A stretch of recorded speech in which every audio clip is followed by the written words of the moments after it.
इसको वापस ब्रीफ में बताना चाहता हूँ कि अपने को 4 पार्ट टोटल पढ़ने हैं। राजस्थान के भूभाग पढ़ रहे थे अपन। एक पहला तो उत्तर पश्चिम मरुस्थलीय प्रदेश, दूसरा अरावली पर्वतीय प्रदेश, तीसरा पूर्वी मैदानी भाग और चौथा दक्षिण पूर्वी पठारी प्रदेश दोस्तों, जहाँ पे दक्कन का पठार है। तो ये 4 भागों में राजस्थान को डिवाइड किया गया है। आप लोगों को पता है कि राजस्थान जो है गोंडवाना लैंड और तैथिस सागर के अवशेष से बना हुआ है। तो तैथिस सागर का अवशेष है उत्तर पश्चिमी मरुस्थलीय प्रदेश और पूर्वी मैदानी भाग, और गोंडवाना लैंड का अवशेष है अरावली पर्वत और दक्षिण पूर्वी पठारी प्रदेश दोस्तों। तो दक्षिण पूर्वी पठारी प्रदेश ये है, गोंडवाना ये गोंडवाना लैंड का है, और अरावली पर्वतीय प्रदेश गोंडवाना लैंड का है, और मरुस्थल जो है, मरुस्थल और पूर्वी मैदानी भाग ये किसका है दोस्तों? ये तैथिस सागर का अवशेष है। ये चीज़ें मैंने आपको बताई थी, क्योंकि प्रागैतिहासिक काल में जो इयोसीन और प्लेस्टोसीन काल में जो विश्व था, वर्ल्ड था, जो वो 3 चीज़ों से बना हुआ था। अंगारा लैंड, ये देखिए दोस्तों, अंगारा लैंड, गोंडवाना लैंड और तैथिस सागर से बना हुआ था दोस्तों। तो इनके ही अवशेषों से पूरा भूभाग वर्ल्ड का बना हुआ है। वर्ल्ड का भूभाग इन्हीं के अवशेषों से बना हुआ है, और जो राजस्थान है वो स्पेशली गोंडवाना लैंड से बना हुआ है तो दोस्तों, और तैथिस सागर के अवशेष से बना हुआ है। तो ये चीज़ें मैंने पहले भी कवर की थी। तो अपन पढ़ रहे थे अरावली पर्वतीय प्रदेश। तो अरावली पर्वतीय प्रदेश से आगे स्टार्ट करते हैं दोस्तों। ये हमने पढ़ लिया था मरुस्थलीय प्रदेश। अरावली पर्वतीय प्रदेश में 13 जिले आते हैं दोस्तों, और वो कितना 9% है पूरे राज्य का भूभाग का, 9%। ये हमने बताया था दोस्तों, ये इंपॉर्टेंट है। ये 9% है, और कुल जनसंख्या कितनी रहती है? 10% रहती है दोस्तों। और ये 13 जिले हैं जो अरावली पर्वतीय प्रदेश में रहते हैं दोस्तों। तो मैं ये कहना चाहता हूँ, प्लीज़ मेरे चैनल को लाइक करें, सब्सक्राइब करें दोस्तों, क्योंकि मैं बुक से पढ़ा रहा हूँ। आपको बुक एक नोट्स की तरह लगेगा। आप इस बुक एक बार कभी भी फ्री टाइम में सुनेंगे लेक्चर, तो आप एक तरह से बुक ही पढ़ रहे हैं समझ लीजिए, और आपको बुक पूरी तरह से समझ में आएगा। जब बुक पढ़ेंगे तो आपको पूरी तरह से समझ में आएगा। तो दोस्तों बने रहें मेरे साथ अंत तक। दोस्तों मैंने ये चीज़ बताई थी, अरावली पर्वत विश्व की प्राचीनतम वलित पर्वत है। ये पूछा जाता है दोस्तों। फोल्डेड माउंटेन्स है, मतलब फोल्डेड माउंटेन मतलब ये इस पे आच्छादित होते हुए ये घिस गया, ऊपर से घिस गया और लोग इस पे बस गए हैं दोस्तों। तो ये रेजिडुअल माउंटेन्स भी कहते हैं इसको। तो ये चीज़ें मैंने बताई थी। ये तो, और ये गुरु शिखर आपको बताइए कि राजस्थान का सबसे ऊंची चोटी है। दूसरा दोस्तों शेर है, और तीसरा आपको पता करना है जो मैंने बताया था पहले, उदयपुर में है तीसरा जो सबसे ऊंची चोटी कौन सी है। और अरावली पर्वत श्रेणी है, जो अरावली पर्वत श्रेणी है दोस्तों, ये चीज़ें जो अरावली पर्वत श्रेणी है वो इंडिया को, पूरा देश को ये क्या करता है? एक महान जल विभाजक रेखा के रूप में कार्य करता है। मतलब क्या कहने का मतलब है दोस्तों, कि ये ऐसा जल विभाजक कार्य करता है कि जैसे ये इंडिया है ना दोस्तों, इंडिया आपका इस तरह से इंडिया है आपका, है ना, ये ऐसे और ये ऐसे। तो ये आपका, ये थोड़ा सा इंडिया आप है ना समझ जाइए कि जैसे ये है आपका, यहाँ पे राजस्थान है और यहाँ पे अरावली पर्वत है दोस्तों। तो इधर का जो जल है वो सीधा इधर अरब सागर में गिरता है, और इधर का जल सीधा बंगाल की खाड़ी में गिरता है। तो ये जो है ना लाइन, ये वाली लाइन, ये क्या करता है? सीधा डिवाइड कर देता है। इधर का पानी, इधर जो वर्षा होती है जो सीधा बंगाल की खाड़ी में जाता है दोस्तों, और ये अरब सागर में इधर का पानी है जो अरब सागर में है। तो ये एक तरह का ये जल विभाजक का काम करता है दोस्तों। अरावली पर्वत क्या करता है दोस्तों? जल विभाजक का काम करता है दोस्तों। अरावली पर्वत क्या काम करता है? जल विभाजक का काम करता है। तो ये चीज़ें आपको, ये जिसको क्रेस्ट लाइन कहते हैं, क्या कहते हैं? अरावली पर्वत को क्रेस्ट लाइन भी कहते हैं, क्रेस्ट लाइन। तो अरावली पर्वत श्रेणी राजस्थान की जलवायु को अत्यधिक प्रभावित करता है, वो तो ऑब्वियस ही बात है। यह उत्तर पश्चिम में सिंधु बेसिन और पूरब में गंगा बेसिन के मध्य, मतलब उत्तर पश्चिम में मतलब जो थार मरुस्थल है उधर का एरिया और गंगा बेसिन जो इस तरफ ईस्ट में है का के मध्य महान जल विभाजक का कार्य करता है दोस्तों, महान जल विभाजक का कार्य करता है गंगा बेसिन के बीच में। तो दोस्तों आगे बढ़ते हैं।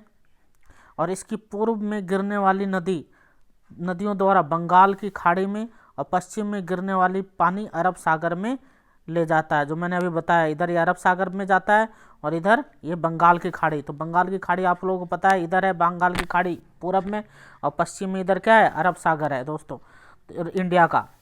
तो ये चीज़ें मैंने आपको क्लियर कर दी। अब आगे चलते हैं दोस्तों। तो अरावली की मुख्य श्रेणी क्वार्टजाइट चट्टानों से बनी हुई दोस्तों। किससे बनी हुई है? क्वार्टजाइट चट्टानों से बनी है, ठीक है। क्वार्टजाइट चट्टानों से बनी है अरावली की मुख्य श्रेणी। तो ये ध्यान रखना है कि अरावली का जो श्रेणियां हैं उसमें चट्टानें कैसी है, क्वार्ट्स होता है ना, क्वार्ट्ज। तो क्वार्ट इसको बोलते हैं क्वार्टजाइट चट्टानों से बनी है दोस्तों। अरावली पर्वतीय प्रदेश की स्थलाकृति, इसकी स्थल है ना जो, उसकी आकृति कैसी है, आकृति कैसी है, इसकी अपन पढ़ते हैं इसके बारे में दोस्तों। भूगर्भीय संरचना की दृष्टि से अरावली पर्वत श्रेणियां प्री कैम्ब्रिज चट्टानी समूह से संबंधित है।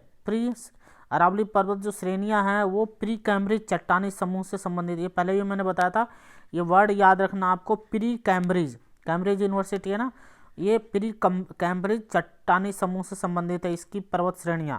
और इन्हें दिल्ली सुपर ग्रुप एवं अरावली सुपर ग्रुप की चट्टानों के वर्ग में रखा गया है।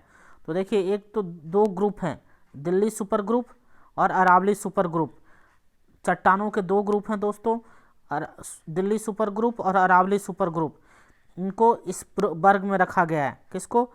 इसकी क्या बोलते हैं, दो वर्गों में डिवाइड किया गया है। किसके? अरावली पर्वत श्रेणियों की प्री कैम्ब्रिज चट्टानी समूह को दो वर्गों में बांटा गया है।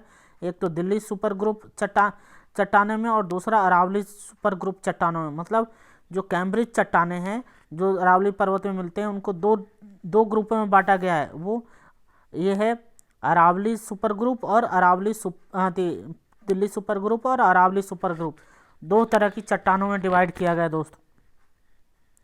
और ऊंचाई के आधार पर इस संपूर्ण प्रदेश को निम्न चार भागों में विभाजित किया जाता है।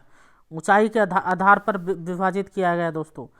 तो चार भाग में अरावली पर्वत को ऊंचाई के आधार पर चार भागों में डिवाइड किया है। कितने भागों में दोस्तों? चार भागों में विभाजित करते हैं इसको, अरावली पर्वत को। तो पहला डिवीजन है उत्तरी पूर्वी पहाड़ी प्रदेश, दूसरा है मध्यवर्ती अरावली श्रेणी, और तीसरा है दोस्तों मतलब उत्तर पूरब से शुरू हुआ, उत्तर पूरब मतलब ये जो राजस्थान का जो मैप है इस तरह से, ये क्या बोलते हैं, सॉरी, ये राजस्थान का मैप है आपका। तो ये आपका हो गया नॉर्थ ईस्ट, ये साउथ वेस्ट। तो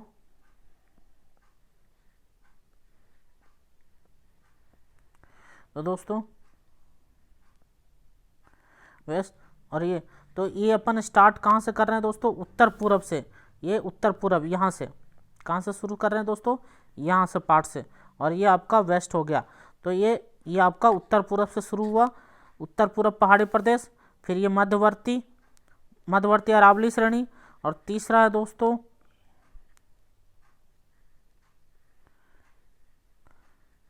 एक मिनट इसको मिटा देता हूँ दोस्तों, ये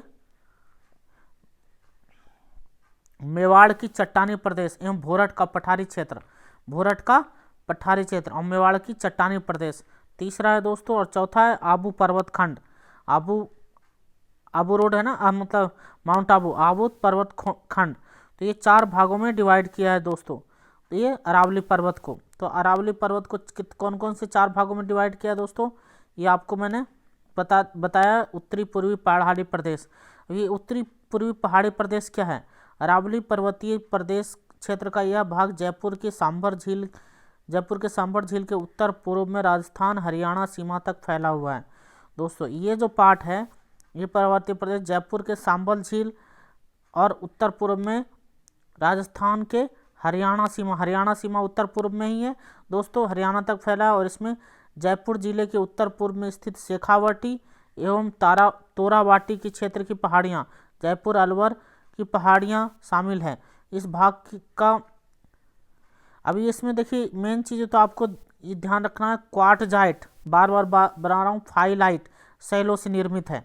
ये जो ये भाग है ना दोस्तों, ये भाग किस से निर्मित है? क्वार्टजाइट और फाइलाइट शैलों से निर्मित है। अरावली पर्वतीय प्रदेश की इस भाग की औसत ऊंचाई 450 मीटर है, जो कुछ स्थानों पर 750 मीटर से भी अधिक तक पहुंच गई है। और रघुनाथगढ़, सीकर, खौ और जयपुर, ये सब सारे ऊंचाइयां दी है जो काम की नहीं है दोस्तों। तो ये आपको बैराट, अलवर 704 मीटर ऊंची है। प्रमुख पर्वत चोटियां हैं दोस्तों। तो ये आपको ये ध्यान रखना है कि ये कौन से बनी हुई है, ये इंपॉर्टेंट पूछा जाता है दोस्तों। क्वार्टजाइट से बनी हुई है, फाइलाइट शैलों से निर्मित है, और यहाँ पे कई जगह 750 मीटर ऊंची है, से अधिक ऊंची है, 450 मीटर सबसे कम है। सीकर में 1050 मीटर ऊंची है, और जयपुर में 920। तो सबसे ज़्यादा ऊंची कहाँ है दोस्तों? सीकर में है। सीकर में सबसे ज़्यादा ऊंची है, जो उत्तर पूर्वी पहाड़ी प्रदेश है वो सीकर में सबसे ज़्यादा ऊंची है। अब चलते हैं मध्यवर्ती अरावली श्रेणी दोस्तों। मध्यवर्ती अरावली श्रेणी, इसमें क्या है? इसमें आपका ये मध्यवर्ती अरावली श्रेणी प्रदेश में इस भाग में अजमेर, जयपुर व पश्चिमी टोंक जिले की पहाड़ियां तथा शेखावटी क्षेत्र, सीकर और झुंझुनू की निम्न पहाड़ियां आती है। इस क्षेत्र में मेरवाड़ा की पहाड़ियों में अजमेर स्थित तारागढ़ 872 मीटर और 795 मीटर, नाग पहाड़ 795 आदि प्रमुख चोटियां। मध्यवर्ती अरावली प्रदेश की औसत ऊंचाई 550 मीटर है। ये ध्यान रखना दोस्तों, औसत ऊंचाई इसकी 550 मीटर है, और इसकी औसत ऊंचाई 450 मीटर है। और तो सबसे इसकी औसत ऊंचाई तो कम है, पर इसकी औसत ऊंचाई 550 मीटर है। और शेखावटी निम्न पहाड़ियाँ, मेरवाड़ा पहाड़ियाँ इस क्षेत्र में के दो भाग हैं।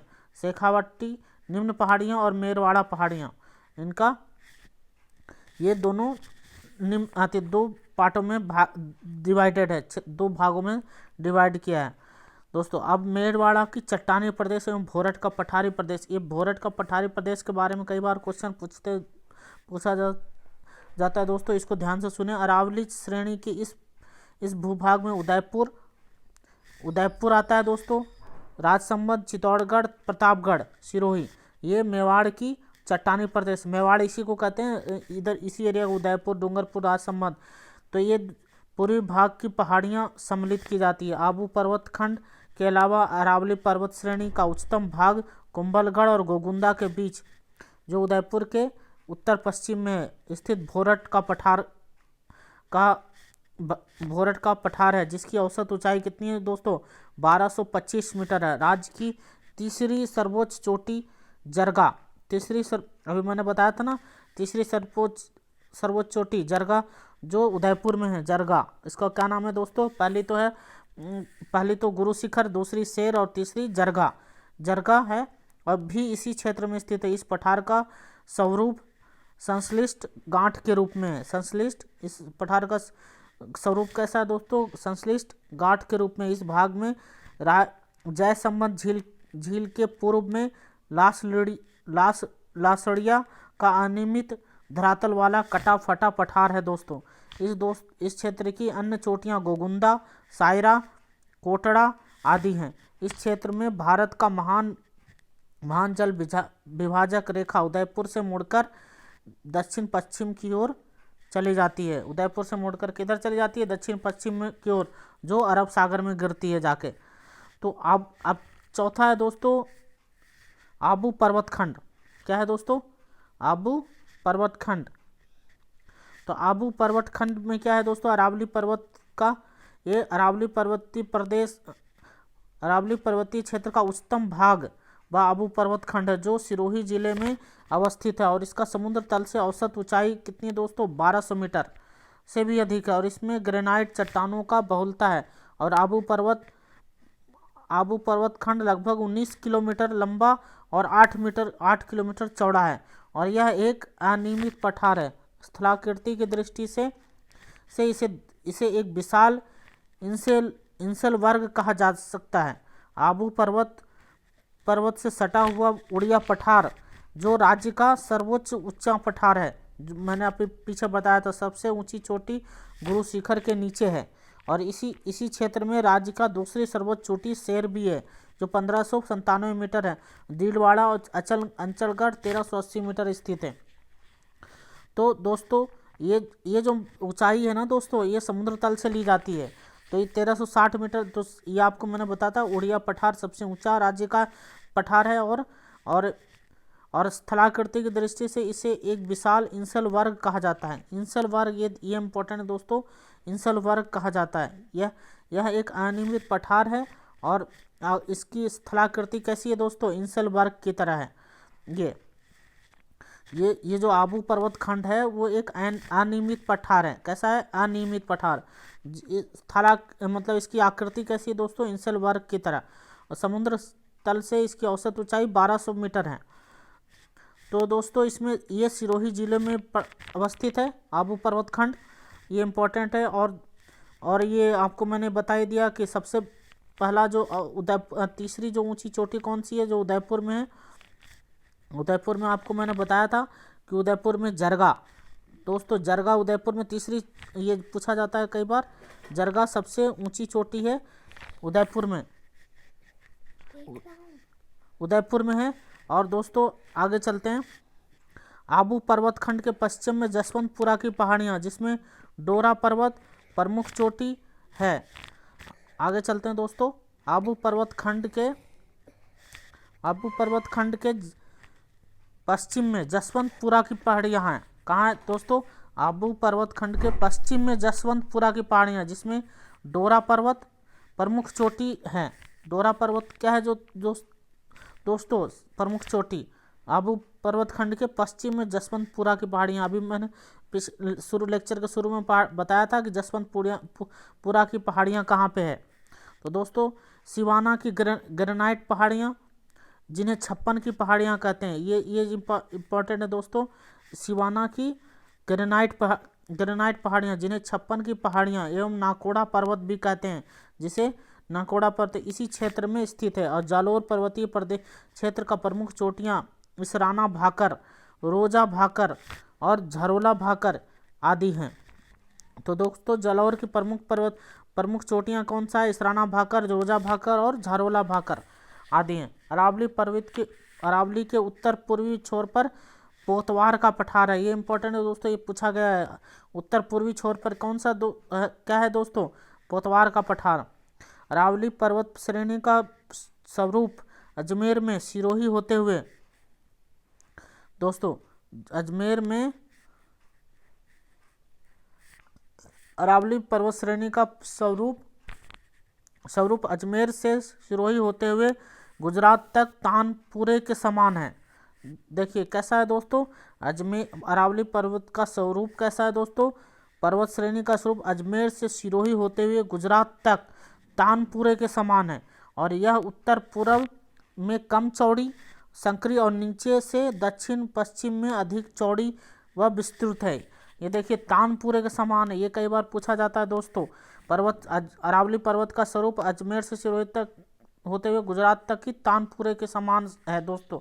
और उत्तर पूर्व में कम चौड़ी, और उत्तर पूर्व में मतलब ऊपर की तरफ कम चौड़ी और नीचे दक्षिण पश्चिम में अधिक चौड़ी है। और अरावली श्रेणियाँ मुख्यतः क्वार्टजाइट, नीस और शिस्ट और ग्रेनाइट चट्टानें हैं। क्या है, अरावली पर्वत किससे बना हुआ है दोस्तों, ये क्वार्टजाइट, नीस, शिस्ट व ग्रेनाइट की चट्टानों से बना हुआ है दोस्तों।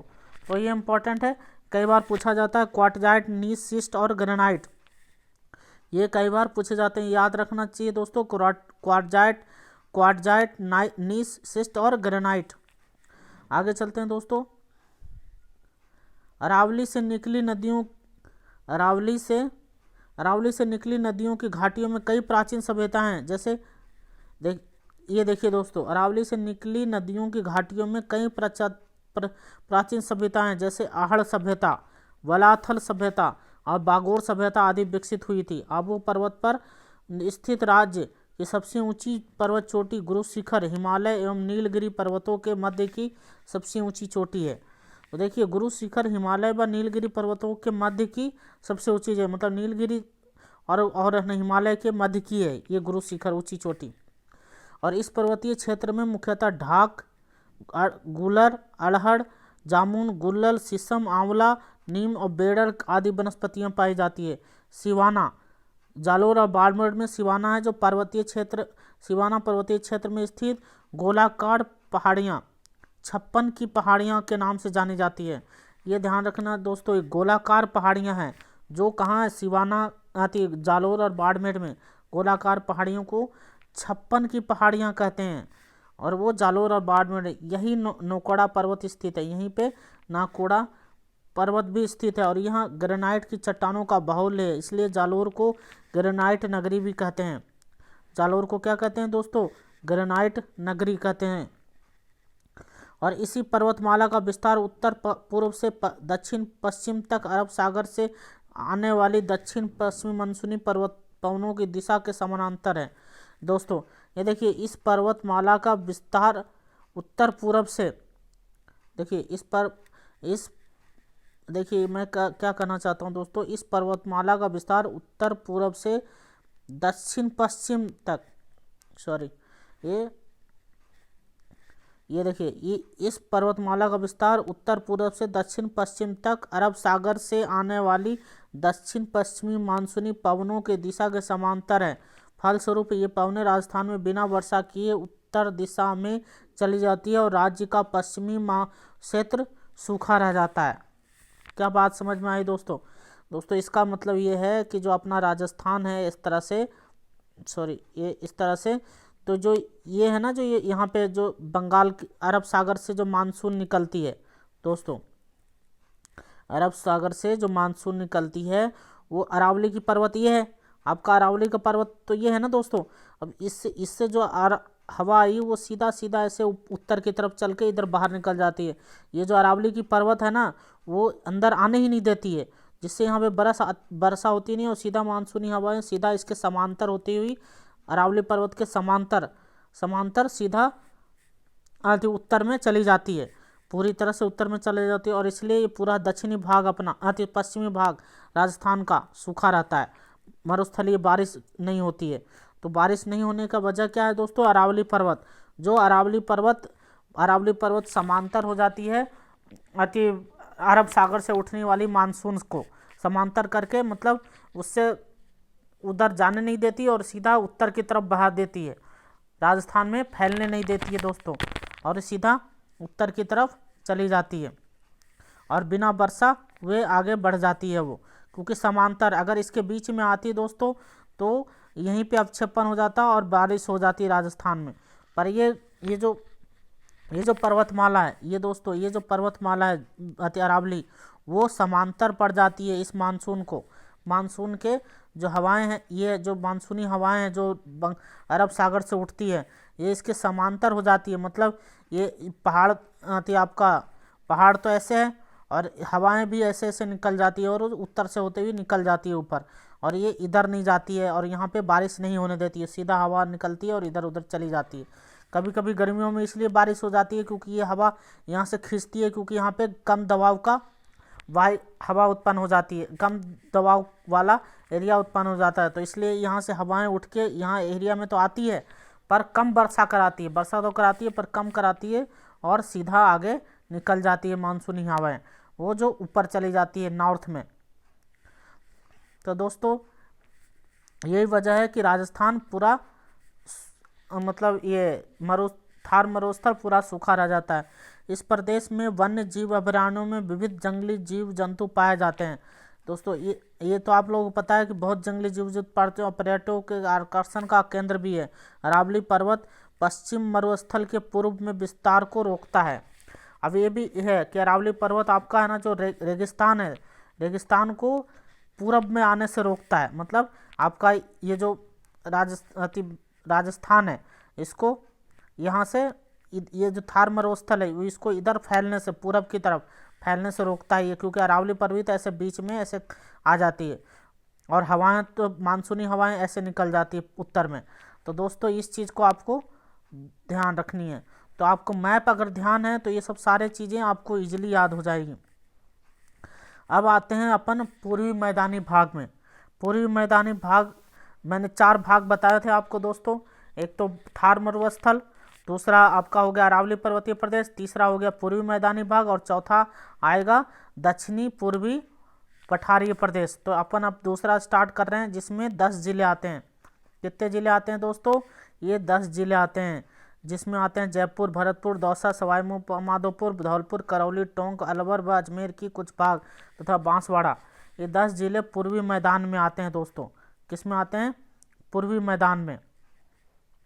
तो इसके बारे में पढ़ेंगे दोस्तों। पूर्वी मैदान, तो यह मैदानी भाग अरावली पर्वतमाला के पूर्व में स्थित है। पूर्व में है, पूर्व में पूर्वी मैदान, इसलिए पूर्व में स्थित है। और इस मैदान का उत्तरी पूर्वी भाग गंगा यमुना के मैदानी भाग से मिला हुआ है। गंगा, जो इसका उत्तरी पूर्वी भाग है ना दोस्तों, ऊपर वाली जो मैप के ऊपर में है, वो गंगा यमुना से मैदानी भाग से मिला हुआ है।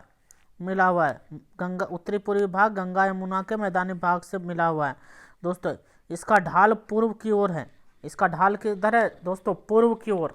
मतलब इसलिए है ना, इधर का जो पानी है वो सीधा किधर चला जाता है दोस्तों? बंगाल की खाड़ी में चला जाता है। और यह मैदानी भाग में कितना वर्षा होता है दोस्तों? 50 सेंटीमीटर सम वर्षा वाला रेखा द्वारा पश्चिमी मरुस्थलीय भाग से विभाजित है। ये इसका क्षेत्रफल राज्य के कुल क्षेत्रफल का 23% है। कितना है दोस्तों? 23%। तो राज्य का कुल क्षेत्रफल, तो पहला जो थार मरुस्थल था वो कितना था दोस्तों? 61%। और आपका है ना अरावली पर्वतीय प्रदेश 9%, और ये कितना है राज्य का कुल क्षेत्रफल का? 23%। तो देखिए आपका हो गया 61% थार मरुस्थल परसेंट, और 9% आपका हो गया पर्वतीय प्रदेश, अरावली पर्वतीय प्रदेश, और 23% हो गया आपका ये क्या बोलते हैं पूर्वी मैदान। और बाकी जो बचेंगे वो आपके आ जाएंगे दक्षिणी पूर्वी पठारी प्रदेश में। तो दोस्तों, और राज्य की जनसंख्या का कुल 39% जनसंख्या यहाँ निवास करती है। तो लगभग 39% जनसंख्या यहाँ निवास करती है इस एरिया में दोस्तों। और इस क्षेत्र का जनसंख्या घना तो सबसे ज़्यादा है। यहाँ 50 से 80 सेंटीमीटर वार्षिक वर्षा होता है दोस्तों, के मध्य होता है 50 से 80 सेंटीमीटर। यहाँ की जलवायु आर्द्र जलवायु है। वहाँ का अरावली पर्वतीय प्रदेश का कैसा था दोस्तों?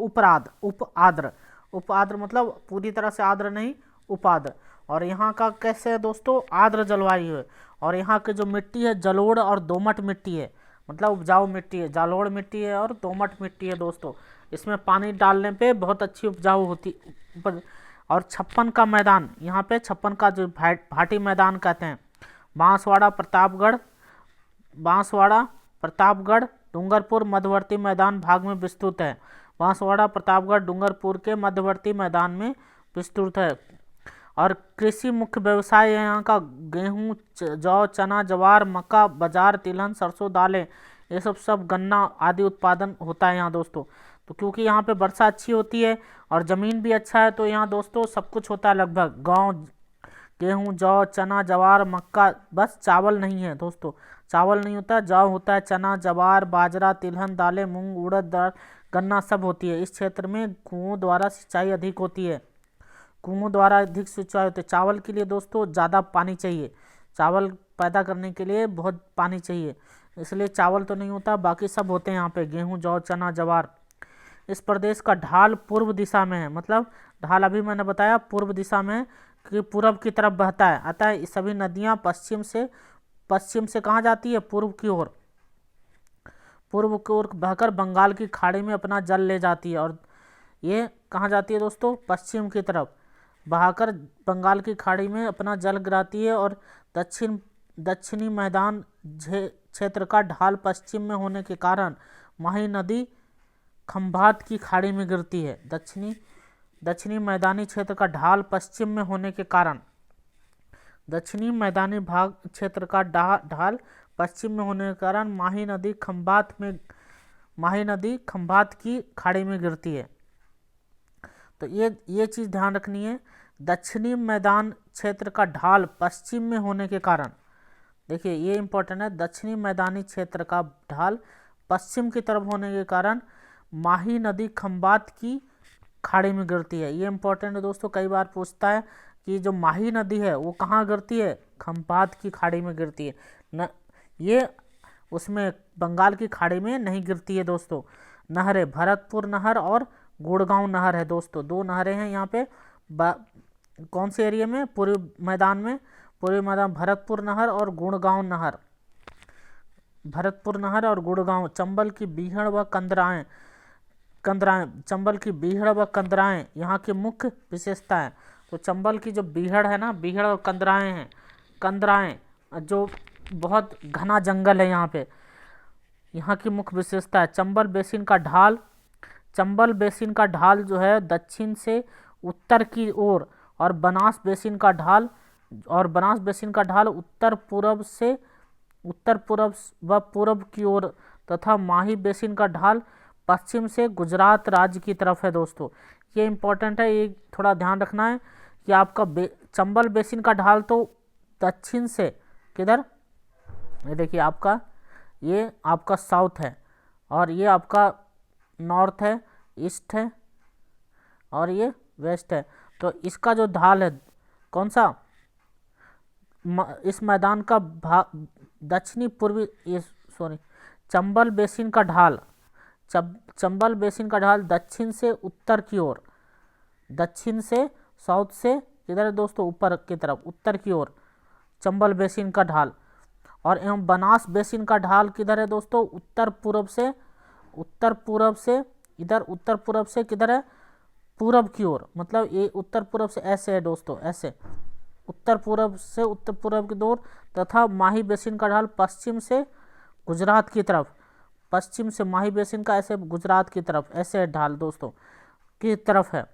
तो इस मैदानी भाग की दक्षिणी पूर्वी सीमा, आगे चलते हैं दोस्तों, इस मैदानी भाग की दक्षिणी पूर्वी सीमा पर विंध्यन पठार व हड़ौती का पठार है दोस्तों। इस मैदानी भाग का दक्षिणी पूर्वी सीमा पर, मतलब इस सीमा पे, इस कोने पे जहाँ पे साउथ है, दक्षिणी पूर्वी सीमा पर विंध्यन पठार और हड़ौती क्षेत्र यही होता है, यही है दोस्तों जो मैंने बताया था आपको, हड़ौती, बूंदी, बारा, ये सब।